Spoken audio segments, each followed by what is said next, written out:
Et là, ça va être 6 mois de communication ahurissante, où il va prétendre qu'il n'est pas aux Invalides. Je ne suis pas aux Invalides.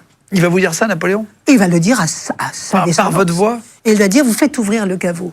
Faites ouvrir. Ça a été très loin. Parce que normalement, alors pour expliquer, aux Invalides à Paris, si vous nous écoutez de l'étranger ou d'un autre pays aussi, sachez-le, voilà, il y a le tombeau de Napoléon qui est absolument énorme d'ailleurs. Tout le monde peut aller le visiter d'ailleurs, c'est une bonne visite à faire, etc.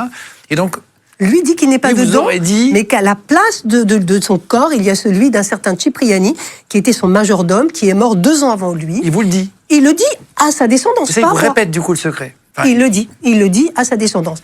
Il va y avoir une enquête terrible qui va être menée par les historiens. Je vais être soumise à la question par des historiens sur les batailles. Est-ce que c'est vraiment Napoléon qui parle? Sinon, puisqu'on veut en être sûr, on me fait venir, on déploie les plans des champs de bataille, et on va me poser 1000 questions. On va lui poser à lui. Pourquoi Grouchy? Pourquoi Grouchy? Pourquoi Blücher? Pourquoi les hussards à ce moment-là? Pourquoi les dragons à ce moment-là? Etc., etc.